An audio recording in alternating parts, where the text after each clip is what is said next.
updates. Well, viewers, you are continuing to join us live here at the Magdalena Grand Hotel, where we are here for the Tourism Women's Forum. Of course, a conference put on by the Division of Tourism, Culture, Antiquities and Transportation. As we continue to celebrate International Women's Day, although it was on March 8th, it is to be celebrated all month. In fact, every day of the year. Agreed. Now, I am being joined by Ms. Shinelle Smith, and she is the Dean of Academic Services at the Tobago Hospitality and Tourism Institute.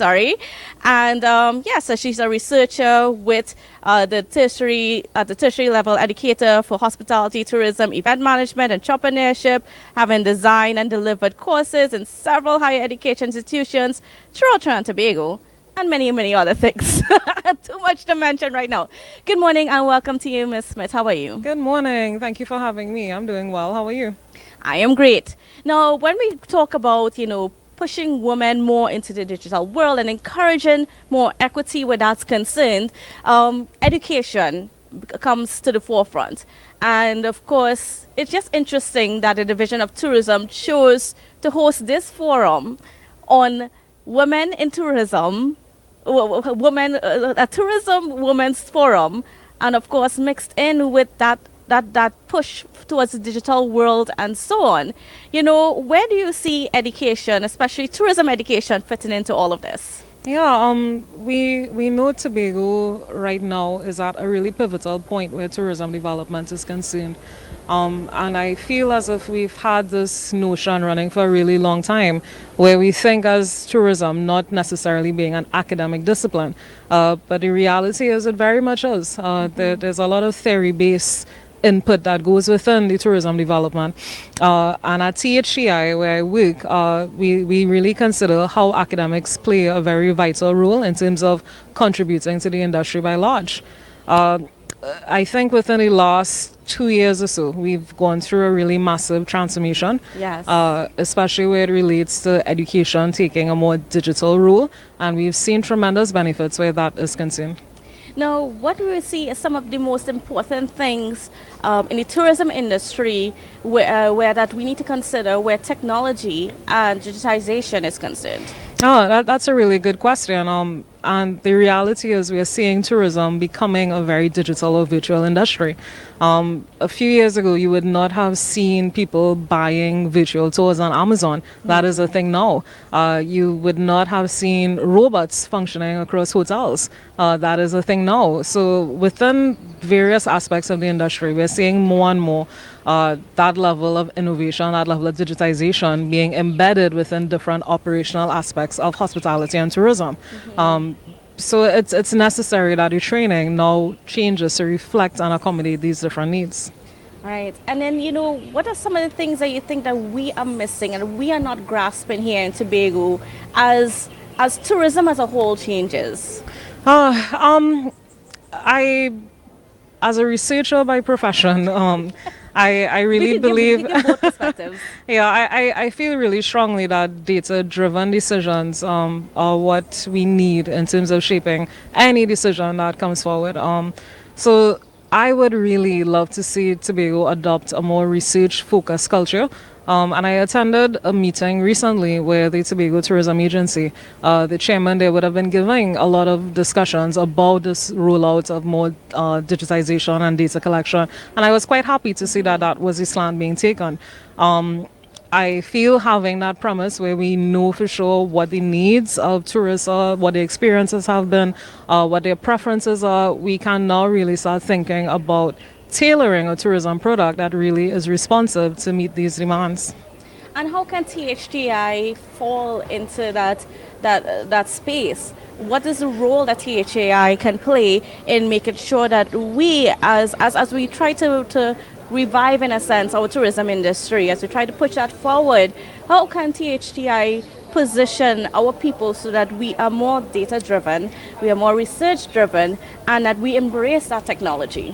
Yeah, I'm happy that I think that is exactly what our mandate is right now. We are going through such big shifts at THCI right now, especially where it concerns students and the way we think about course design, syllabi design.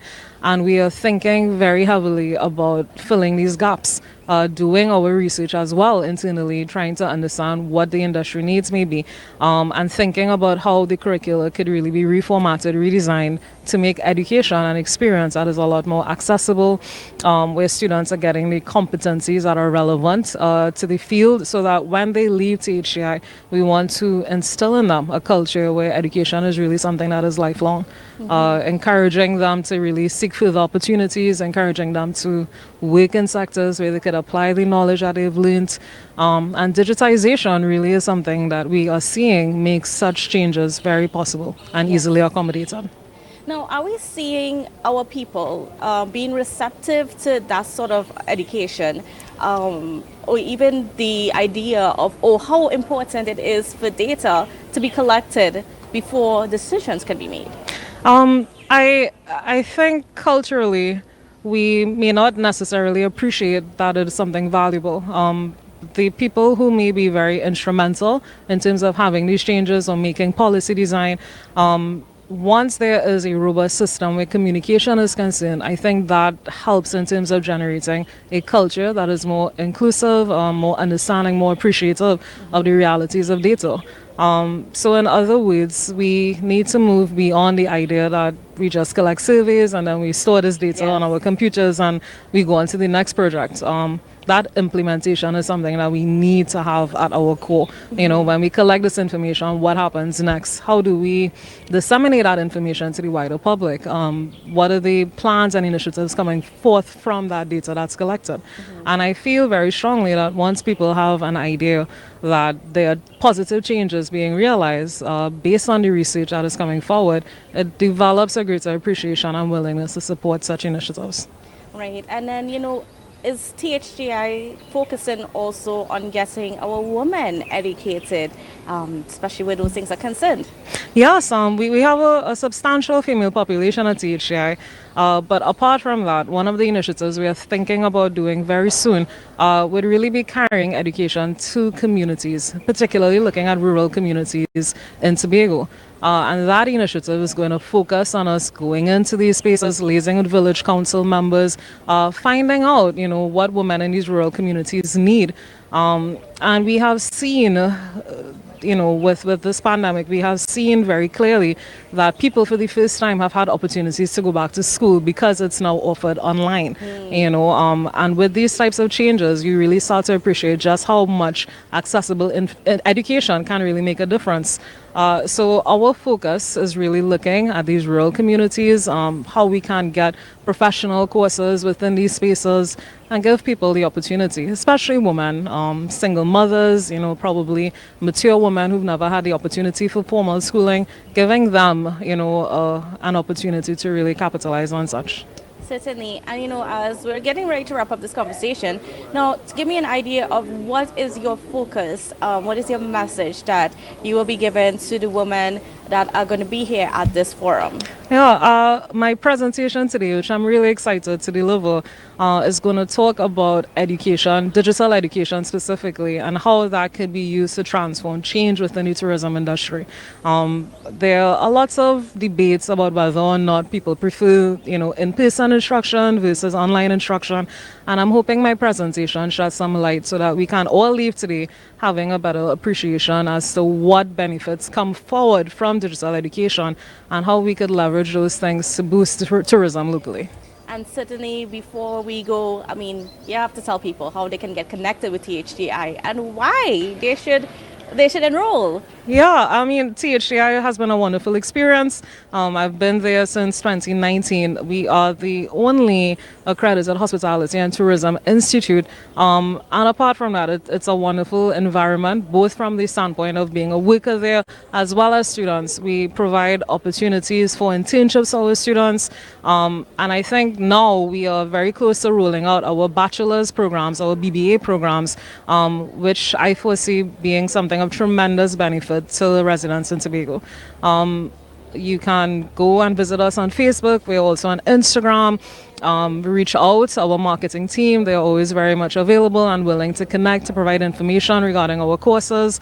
Yeah, and if time permits, you're always more than free to come to our institute. I'd love to show you all around. Certainly. Yeah, And of course, folks, got to get engaged with the tourism study because we can't just, tourism is not something that we can take lightly. We have to be serious when, when we look at how we're going to grow this sector, how we're going to develop Tobago for the future. agreed, definitely. All right. I want to thank you so much, Ms. Smith, for being on with us and for giving us your perspective on, this International Women's Day, this forum here. It's a lot of action happening. There's a lot of people rolling in. Things are getting exciting here. So we're going to take a quick break, and we'll be back right after this commercials. Thank you for having me.